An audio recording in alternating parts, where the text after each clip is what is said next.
तो कहानी के शुरू में हम एक लड़की इंजनाते को देखते हैं जो में बैठी शहर में सफर कर रही थी, जहां पर कोई भी नहीं था क्योंकि सारा शहर बंजर था। वहां पर सब कुछ खत्म हो गया था, मगर बचे थे तो सिर्फ जयवलत और उसके 20 के लोगों को अपने फौजी साथियों के लिए शहर में जरूरत का सामान ढूंढने आई थी। इसके पासों में एक गिन और अपने हसबंद की तस्वीर थी। अपने हसबंद को आज भी बहुत ज्यादा याद करती थी। अब वो एक गैस स्टेशन के पास अपनी वॉन को रोकती है। वो जगह भी बिल्कुल तबाह हो चुकी थी। चोलते अंदर जाकर थोड़ा सा आराम करती है क्योंकि वो बहुत ज्यादा थक गई थी। बर्तबी उसे इस गैस स्टेशन से आवाजें आने लगती हैं जिसे वो काफी डर गई थी और वहां से भी चली जाती है। दरअसल पूरी दुनिया में अपोकलिप्सिस ऐसी तबाही फैली हुई थी जहां पर इंसानों की तरह दिखने वाले खतरनाक क्रेचरस थे जो हर तरफ फैले हुए थे। वो क्रीचर्स इंसान का शिकार करते और इन्हें मारकर खाते थे। वो दिन में बाहर नहीं निकलते थे बल्कि रातें को बाहर निकलकर इंसानों पर हमला करते थे। जो गैस स्टेशन के अंदर से को आवाजें आ रही थी वो इन्हीं खतरनाक की थी जो वहां पर छपे हुए थे। जिसके बाद जो लेट दोबारा से अपनी वैन में बैठती है और अपने कमांडर से भी इंटरकॉम पर बात करती है। वो भी जौलत को क्रीचर्स के बारे में बताते हैं और ये भी कहते हैं कि वो अपना काम ध्यान से करें। यहाँ पर जॉलिट के इंटरकॉम की बैटरी खत्म होने वाली होती है, साथ ही रात भी होने वाली थी। उसीलिए वो अपनी वन को एक छोटे रास्ते से ले जाने लगती है। आगे जाने पर उसे एक और वाहन दिखाई देती है जहां पर एक आदमी जख्मी हालत में था। वो जाकर जब उसे देखती है तो वो जयवलत को बताता है कि कल रात मेरे ऊपर एक क्रीचर ने हमला किया, उसी ने मेरा ऐसा हाल कर दिया है। मैंने इसे अपनी जहन में बंद किया हुआ है, पर वो आदमी बहुत ज्यादा दर्द में था। उसीलिए वो जॉलिट को खुद को मारने का कहता है क्योंकि इस आदमी से दर्द बर्दाश्त नहीं हो रहा था। इसके बाद वो इस जख्मी आदमी की वैन में जाकर इस क्रीचर को मार देती है और जरूरत का सामान लेकर बाहर आ जाती है। बाहर वो आदमी भी मर गया था। बस रात भी होने वाली थी, इसलिए जूरीते जल्दी से अपनी वैन में बैठकर अपनी 20 की तरफ जाने लगती है। जो वो जा रही थी तो रास्ते में वो अपने हसबंद जेट की तस्वीर को देखते हुए इसका ध्यान भटक जाता है और इसकी बहन का एक्सीडेंट हो जाता है। तो साथ ही यहाँ से कहानी जाती है पेस्ट में। जब सब कुछ ठीक था, जब दुनिया ऐसी नहीं थी, जॉलिट को हम एक आर्ट गैलरी में देखते हैं जहां पर वो पेंटिंग्स को देख रही थी। वहीं पर वो जैक से पहली बार मिली थी जो इस आर्ट गैलरी का मालिक था। आकर जैक इससे पूछता है कि तुम्हें वो पेंटिंग पसंद आई, जिस पर वो कहती है हाँ शायद, क्योंकि जॉलिट यहाँ पर उसी पेंटिंग को देखने नहीं बल्कि वो तो यहाँ पर फ्री का खाने पीने के लिए आई थी। जैक भी इसकी बातों से समझ गया था कि उसे पेंटिंग्स के बारे में कुछ भी नहीं पता। वो उसे कहती है कि बाहर बारिश हो रही थी, मैं तो बस इसलिए यहाँ पर आई थी। पर जैक इसकी बातें सुनकर कहता है मैं जानता हूँ तो मैं यहाँ पर गार्ड ना भेजा है क्योंकि वो हमें मिलाना चाहते हैं। जिसके बाद वो जॉलिट को एक पेंटिंग दिखाता है जिसमें काफी अजीब शक्ल बनी हुई थी। वो कहता है उसे देखो, ये देखकर तुम्हें ऐसा लग रहा होगा कि ये कितनी बुरी है, पर मेरा कहना यह है कि गौर से देखो, तुम इसकी ऐसी शक्ल पर मत जाओ बल्कि ये देखो उसे कितने खूबसूरत तरीके से बनाया गया है। यानी कि जैक उसे यहाँ पर इंसान की अंदरूनी खूबसूरती के बारे में समझा रहा था। अब अगले दिन जैक जॉलिट से फिर मिलता है और उसे अपने घर ले जाता है। कर हैरान हो गई थी क्योंकि इसका घर बहुत बड़ा और खूबसूरत था।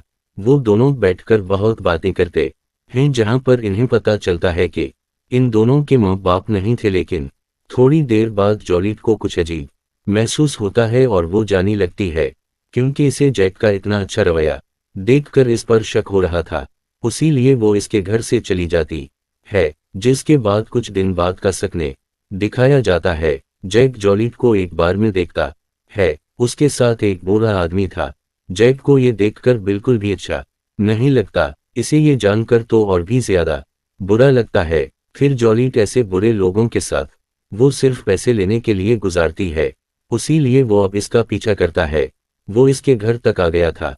वो देखता है कि कुछ गधे जॉलिट को तंग कर रहे थे क्योंकि इसने उनके घर का किराया नहीं दिया था।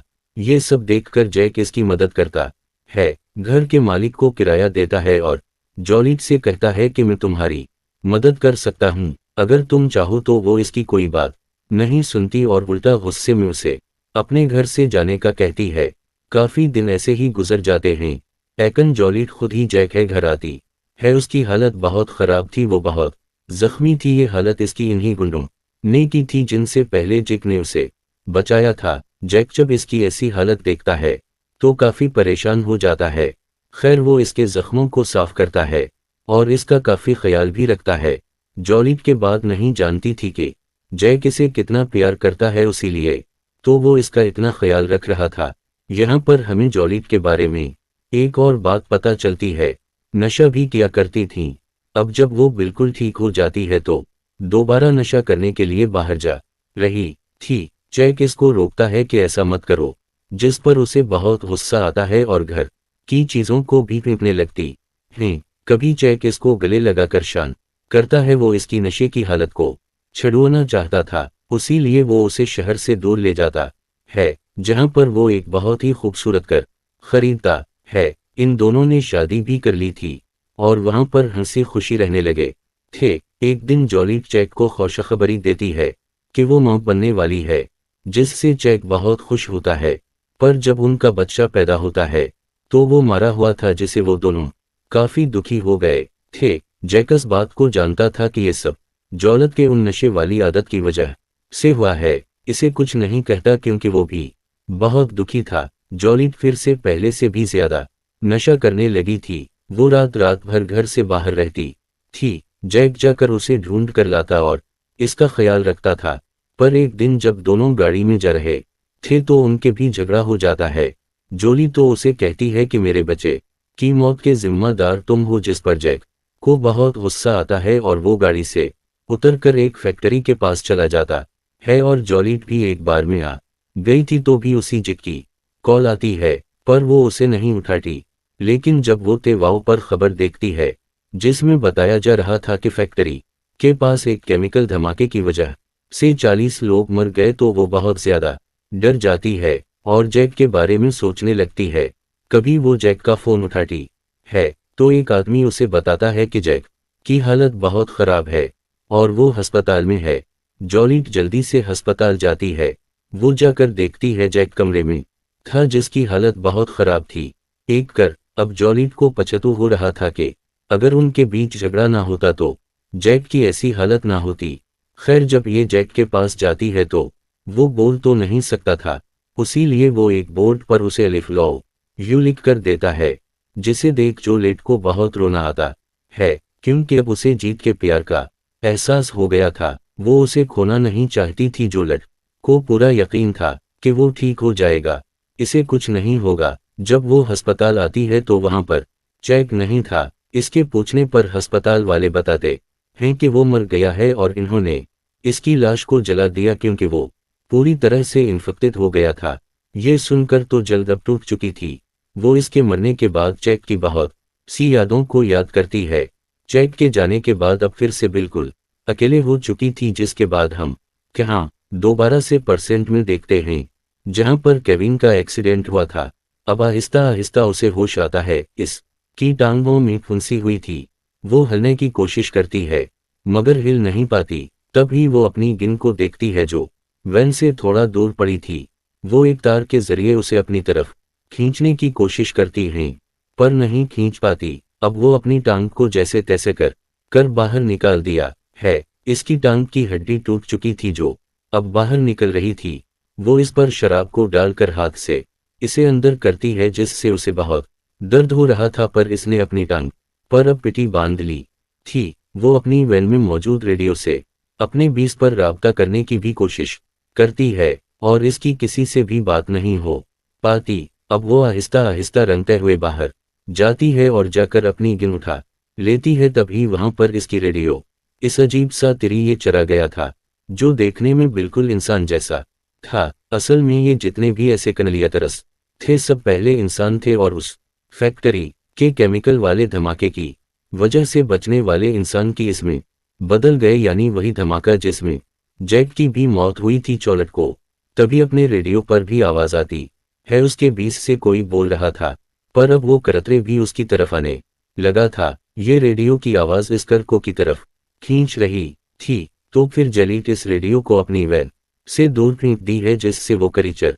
भी रेडियो के पास जाकर उसे उठा कर दूर फेंक देता है, जिसके बाद जॉलिट कुछ ताबलुगत को भी बाहर फेंकती है, जिससे अंधेरे में देखा जा सकता था, ताकि ये उनकी मदद से रेडियो को ढूंढ सके। उनसे इसका पीछा करने लगता है, जिसे देखकर यूनिट तो 12 से अपनी जहन में आ जाती है और अपनी गिन लेकर क्रीचर का इंतजार करने लगती है। वो पीछे से आकर जॉलिट को पकड़ लेता है, मगर वो उनकी एशोच लीटर को दबा देती है, जिससे वो डर गया था और थोड़ा पीछे हो जाता है, मगर वो दोबारा से इस पर हमला कर देता है। जॉलिट इस बार इस पर अपने गिन से गोली चलाकर इसे दूर करती है। अब उसकी रेडियो पर भी बात हो गई थी। इसकी 20 के लोग कहते हैं कि तुम अपनी वॉन में लगी ट्रैकिंग डिवाइस को ऑन कर दो, जिसे हम तुम्हें ढूंढ लेंगे। वो ऐसा ही करती है। जहां पर वो एक तरफ रेचर से बचने की कोशिश कर रही थी, तो वहीं पर वो क्रीचर इसकी वैन के सामने वाले शीशे को तोड़ने में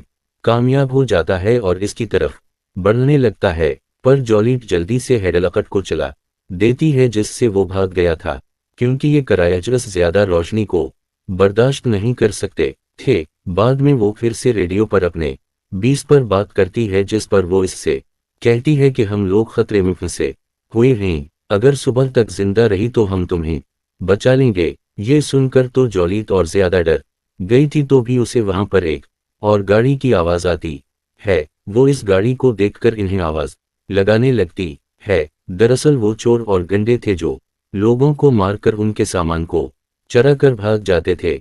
इस गाड़ी में से एक आदमी चपटीट की आवाज सुनता है, तो उल्टा वो उसे बचाने की बजाय इसे मारने आया था और वहां मौजूद क्रिएचर इस आदमी को खींचकर मार देता है और खा जाता है। जैसे जॉलिट की जान बच गई थी इस आदमी की पाक के साथ ही, अगर ये जैसे डर कर भाग गए थे, मगर अपने चारे झूलते सब चीजों से बहुत ज्यादा डर गई थी और खुद ही अपनी जान लेने का सोचती हैं, क्योंकि वो ऊपर ये चिड़के हाथों नहीं बनना चाहती थी। और खैर वो हिम्मत करती है और वहीं से बाहर आ जाती है। इसके पास पेट्रोल की किन और फिर सटकस थी। वो वैन से कुछ दूरी पर पेट्रोल किन को रखकर फलीर सटकस में आग लगाती है। नहीं, थर्ड रेचर उसकी तरफ आने लगा था, तो इसके पास आते ही वो पेट्रोल किन को शूट कर देती हैं, जिससे वहां पर बहुत बड़ा धमाका होता है।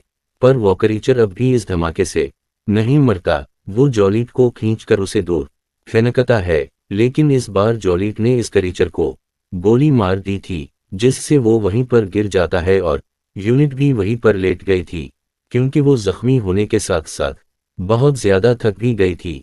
जब सुबह होती है तो वहां पर प्रेशर को होश आ गया था। वो आहिस्ता आहिस्ता दोबारा जॉलिट की तरह वरा था, मुंह से दोबारा से मारने के लिए गिन उठाती है, पर इस बार इसकी गिन में भी गोलियां खत्म हो गई थीं।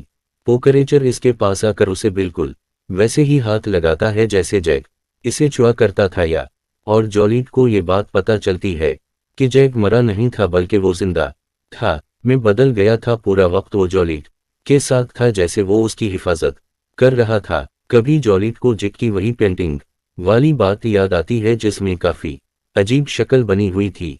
इंसान की अंदरूनी खूबसूरती के बारे में समझा रहा था, जिसका मतलब उसे अब समझ आया था। साथ ही अब वो ये भी मान गई थी कि इन दोनों को किस्मत नहीं मिलाया था। वो अब जैक को बता दी है कि वो भी इससे बहुत प्यार करती है। वो दोनों काफी दुखी हो गई थी, जिस के बाद आखिर में जॉलिट खुद को और जैक को गोली मारकर मार देती है। इसने ऐसा शायद इसलिए किया क्योंकि जैक भी ऐसी हालत का जिम्मेदार वो खुद को मानती थी, और जैक को उसने इस वजह से मारा। वो उसे ऐसी हालत में देखकर बहुत दुखी थी। वो नहीं कि जैक और किसी को भी नुकसान पहुंचाए, तो हमेशा अपने उन प्यारों का ख्याल रखें जो आपसे प्यार करते हैं। ये सिर्फ वायरल कहानी यहीं पर ख़त्म हो जाती है।